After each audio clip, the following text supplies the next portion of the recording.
Hello friends, അപ്പോൾ ഞാൻ കഴിഞ്ഞ വീഡിയോയ്ക്കകത്ത് എൻ്റെ പെറ്റ്സ്നേക്കായിട്ടുള്ള ചെന്നൈ യെല്ലോ സെൻറ്റാരത്തിനെ പരിചയപ്പെടുത്തിയിട്ടുണ്ടായിരുന്നു. അപ്പം ഏകദേശം കഴിഞ്ഞ സെപ്റ്റംബറിലാണ് ഇവളെ നമ്മുടെ കയ്യിൽ കിട്ടുന്നത്. ഇപ്പം നോക്കിയേ, ചെറുതായിട്ട് അവിടെ യെല്ലോ കളറൊക്കെ പോപ്പപ്പായി തുടങ്ങിയിട്ടുണ്ട്. ഇനി ഏകദേശം ഒരു വർഷത്തിനുള്ളിൽ തന്നെ ഇവൾ ഫുൾ ഗ്രോത്തിലെത്തും. നല്ല യെല്ലോയിഷ് കളറൊക്കെ അപ്പം നല്ലതായിട്ട് കയറി വരും. ഇപ്പം തന്നെ ഇവളുടെ വാലൊക്കെ ഒന്ന് നോക്കി, നല്ല രസമാണ് കേട്ടോ കാണാൻ.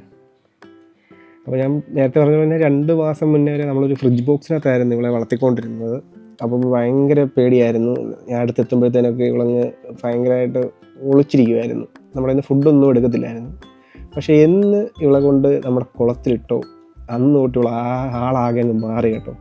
ഞാൻ കുളത്തിൽ വരുമ്പോഴത്തേനും എൻ്റെ അടുത്ത് വരികയും അത് കഴിഞ്ഞിട്ട് വേണ്ടിയിപ്പം ചെറുതായിട്ട് എൻ്റെ കയ്യിൽ നിന്ന് ഹാൻഡ് ഫീഡും എടുത്ത് തുടങ്ങിയിട്ടുണ്ട്. ചെറിയ പുതിയ ട്രിക്സൊക്കെ ഇവളെ പഠിപ്പിക്കുന്നുണ്ട്.